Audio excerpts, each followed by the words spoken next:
Dear students, आज का topic है हमारा occupational health hazards prevention of workplace infection.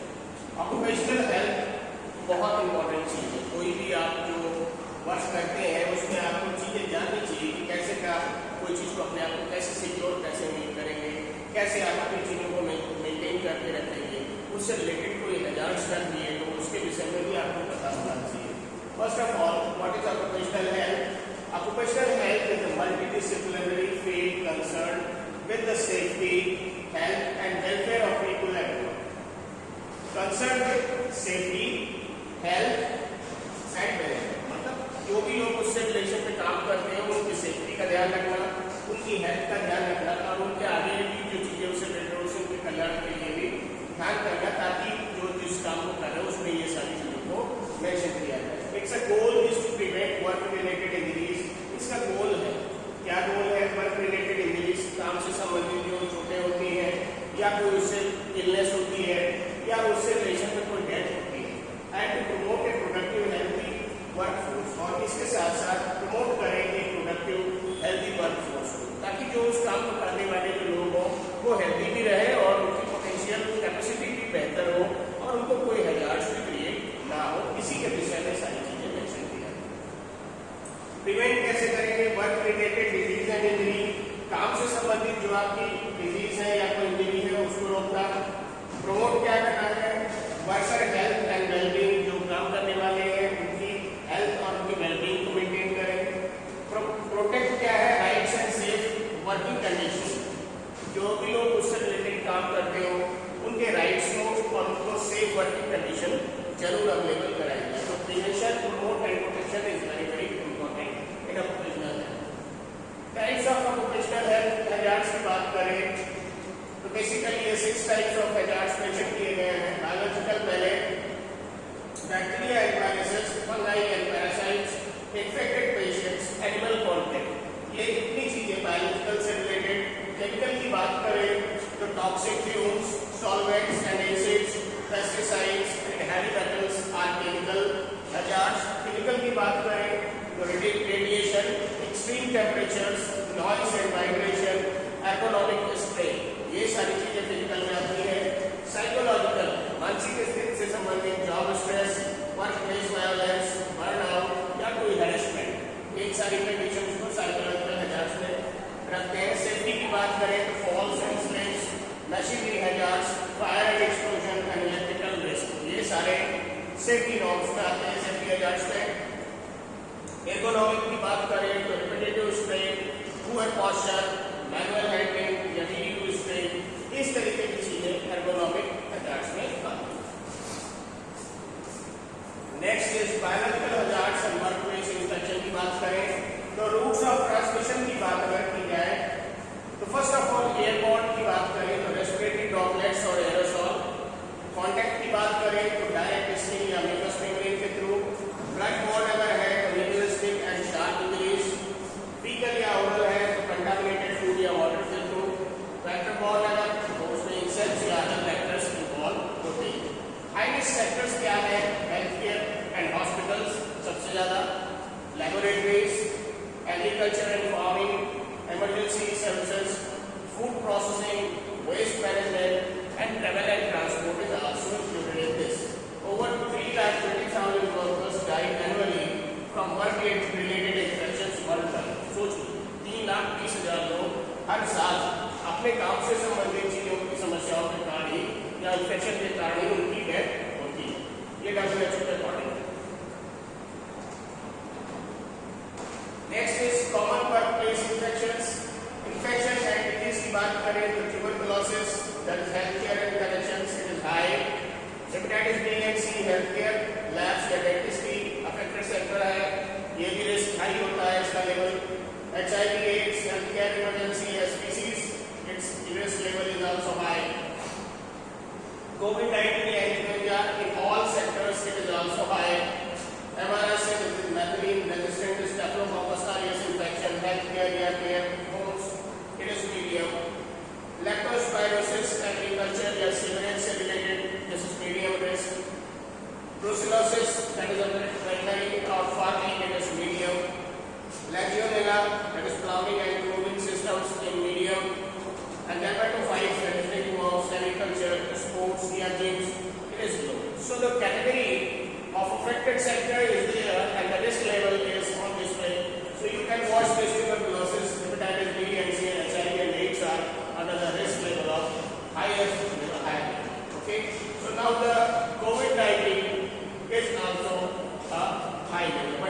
sickness and disease. So this is very important. So we have to understand what will be the cause of infection and affected sectors and diseases.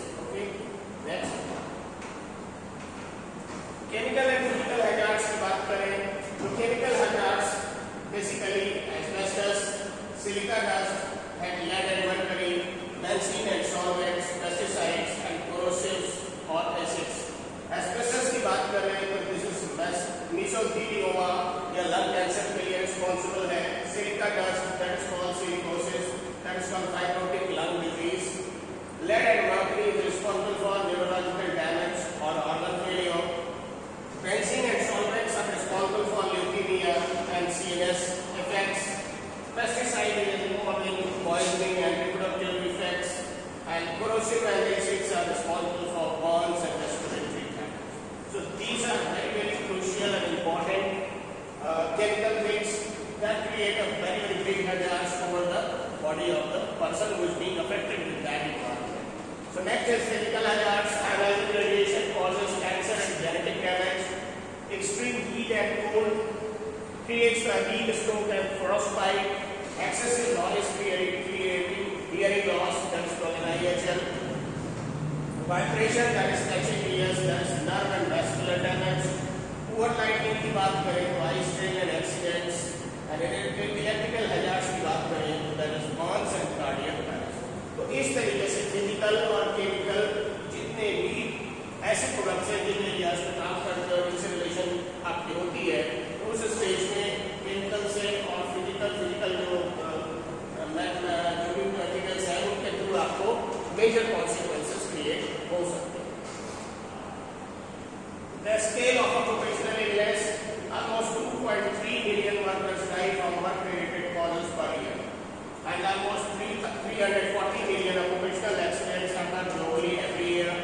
160 million new cases of work-related illness annually, and almost 4% of global GDP loss to work-related illness and injury cost. Okay, so infections, especially 3,20,000 plus deaths from work-related infections annually. लगभग 3,20,000 लोगों की जान किस तरीके के कामों में जाती है. Middle East injuries cause 66,000 hepatitis B and 16,000 hepatitis C and 1,000 HIV infections per year in healthcare workers. So आप समझ सकते हैं कि middle East injuries से रिलेशन में कितने लोगों को hepatitis B और C होती है. Almost 66,000 hepatitis B and 16,000 hepatitis C and 1,000. तो लगभग आप समझ लीजिए कि almost 83,000 जो है लोग इससे affected होते हैं. And TB is number one occupational disease in healthcare globally. So TB is still at number one in this segment. Next is personal protective equipment. Hierarchy of controls. ये आपको समझना है. PPE last resort protect the worker होती है. But first of all क्या करेंगे? Reverse method से चलेंगे. First of all elimination, remove the hazard entirely. ठीक है, जितना भी hazard है उसको हटाए. Substitution, replace with safer alternatives. उन चीजों को हटा के safe alternative यूज करें. Engineering की बात करें, isolate people from the hazard से लोगों को हटाने का प्रयास करें. Number second is administrative, that is change work practice and policies. और अगर नहीं है तो फिर PPE का यूज करें last resort, protect the work. ठीक है, यहाँ पे reverse from top to bottom. So that is the last option. So we have to go with elimination, substitution, engineering, administrative, and PPE. Okay. Now key PPE types of infection controls: respirators, oblique mask, that is N95, FFP2 and 3 for airborne pathogens. Goggles and face shields is for protection from splashes and aerosols. Gloves are required for latex nitride change between patients. Gowns and coveralls are fluid resistant full body protection. Aprons, waterproof protection for body and clothing, and boot covers in high contamination environments. So respirators, goggles, gloves, gowns, aprons, and boot covers, these are the PPEs which save our body or save us from the infection. So just to control that thing, we use PPE and get well. hygiene and administrative controls. The WHO 5 moments of hand hygiene.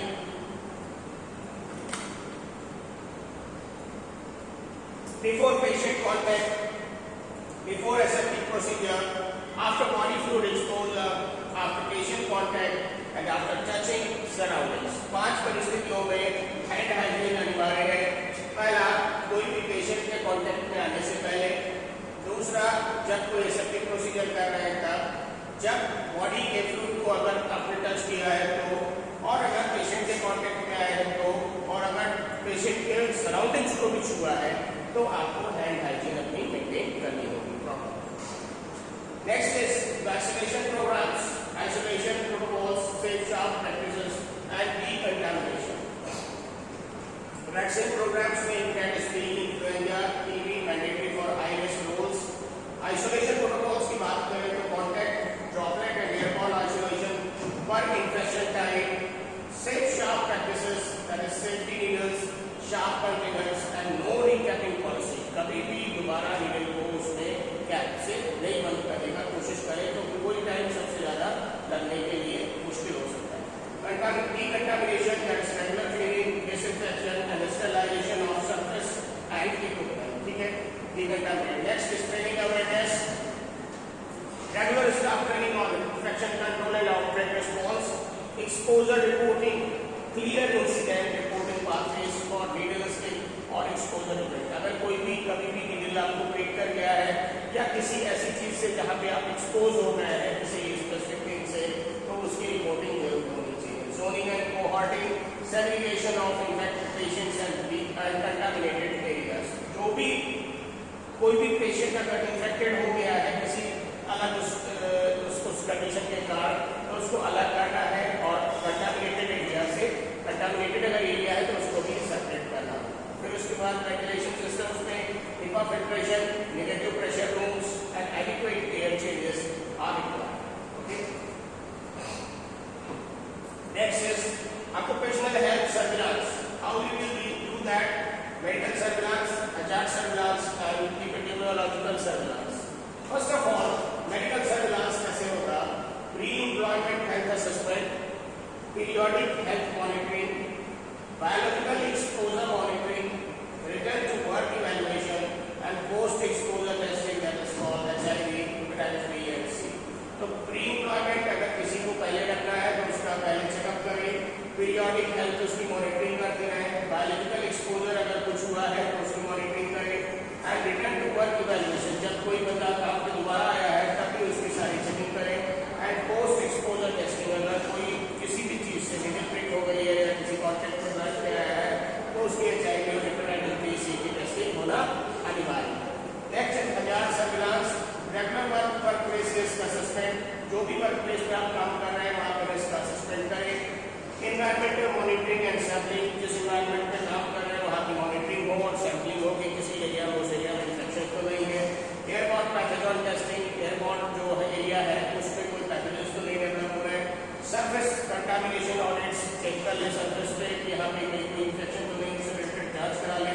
Near miss reporting and analysis, अगर कोई चीज report करने से miss हुई है उसका भी assessment होना चाहिए और एनालिसिस भी करना चाहिए। हजार surveillance. Next is epidemiological surveillance, tracking disease trends and clusters, monitoring absence patterns, outbreak investigation and response, national reportable disease reporting and data-driven prevention strategies. ये सारी चीजें epidemiological surveillance में आती हैं। तो किसी भी डिजीज को ट्रैक करना या ट्रेंड्स को जानना या क्लस्टर्स को जानना, एब्सेंटेनिज्म पैटर्न क्या है उसमें, किस तरीके के लोग अवेलेबल है कौन नहीं अवेलेबल है उसको पता करना, आउटब्रेक कोई चीज फैली है उसको इन्वेस्टिगेट करना और उसके अकॉर्डिंग रिस्पॉन्स करना, फिर national reportable disease reporting, report करना डिजीजेस को। Next is data driven prevention, और डेटा जो असेसमेंट हुआ है एनालिसिस हुई है उसके बेसिस पे कैसे उन चीजों को रोका जाए उसकी स्ट्रेटजी फॉर्म होनी चाहिए, बननी चाहिए। Next is legal framework and employer duties. International standards क्या है? ILO, that is Convention on Occupational Safety and Health, number 155 and 168. WHO is a global plan of action on workers' health,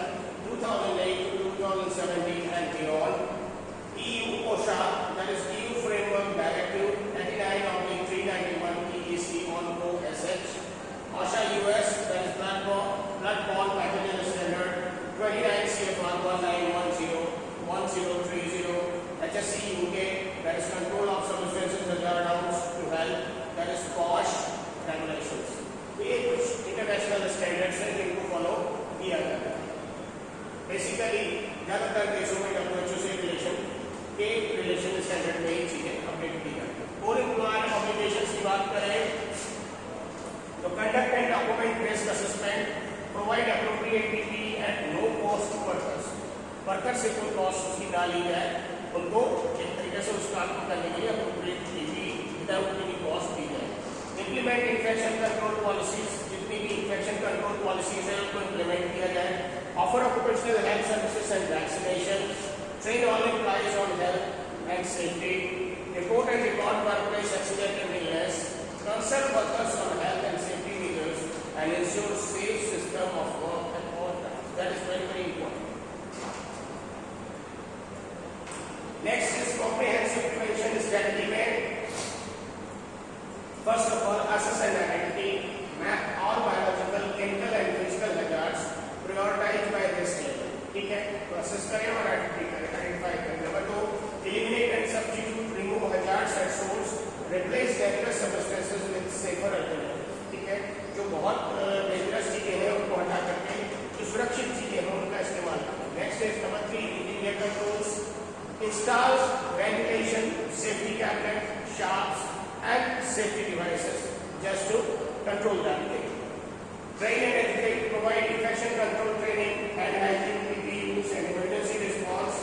Number 5 is vaccinate and monitor, implement immunization programs, conduct regular health surveillance. And number 6 is measure and improve, audit outcomes, update policies, learn from incidents and near misses. अगर कोई चीज है तो उसकी audit भी time से होनी चाहिए और पॉलिसीज को भी टाइम टू टाइम अपडेट करना चाहिए.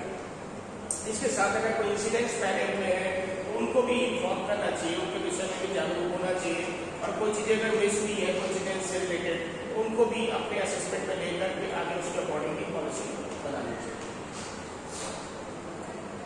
फाइनली की takeaways, occupational health protects workers from physical, chemical, biological and psycho social hazards. ठीक है, तो ऑक्यूपेशनल हेल्थ जो होती है वो physical, chemical, biological and psycho social hazard से बचाती है. Biological infections remain a leading cause of work related death, specially in health care setting. सबसे ज्यादा बायोलॉजिकल इन्फेक्शंस से ही कार्ड डेथ होती है. ठीक है, next is prevention follows the hierarchy, eliminate first, use PPE as a last resort, not first. ठीक है, पहले कोशिश करेंगे कि सारी चीजों को अलग करने का प्रयास करेंगे, बाद में ही जाकर के PPE का इस्तेमाल करेंगे. Vaccination, hand hygiene, training and immunity controls are cornerstones of infection prevention. Infection prevention के लिए वैक्सीनेशन, हैंड हाइजीन, ट्रेनिंग और इम्यूनिटी कंट्रोल के टूल्स को कंट्रोल करेंगे. Employers have a legal and moral duty to conduct risk assessment and protect workers. ये जो employers होते हैं उनकी रिस्पॉन्सिबिलिटी होती है और उनकी लीगल रिस्पॉन्सिबिलिटी और मॉरल रिस्पॉन्सिबिलिटी भी होती है कि वो इस तरीके की चीजों को असेसमेंट करें ताकि अपने वर्कर्स को प्रोटेक्ट कर सकें हर एक तरह से. Ongoing surveillance, reporting and culture of safety are essential for continuous improvement. तो अगर ऑनगोइंग सर्विलांस लगातार किसी भी चीज की निगरानी या उसमें सेहत जांच या उसके विषय में असेसमेंट लगातार जारी है तो उसके बेसिस पे और रिपोर्टिंग हो रही है तो कहीं ना कहीं एक सेफ्टी का कल्चर डेवलप होगा. And this is very very important and it is very essential for continuous improvement. जो लगातार जो अगर इस तरीके के पैटर्न्स अडॉप्ट किए जाएंगे तो कंटिन्यूअस ऑक्यूपेशनल हेल्थ को मेंटेन रखने के लिए बहुत अच्छा प्रयास माना जाएगा. A safe workplace is not a privilege. सुरक्षित स्थान कोई ये जरूरत नहीं कि प्रिविलेज है. It is a fundamental right of everyone. ये हर वर्कर का एक फंडामेंटल राइट है, मौलिक अधिकार है कि उसको मिलना ही चाहिए. क्योंकि जो ऑक्यूपेशनल हेल्थ अगर हम जो वर्कर्स हैं उनके अगर मेंटेन रखते हैं ऑब्वियसली बहुत सारे एस्पेक्ट्स हमारे जो है वो सेफ होते हैं, सिक्योर होते हैं और इससे हमारी वर्कफोर्स भी मेंटेन रहती है.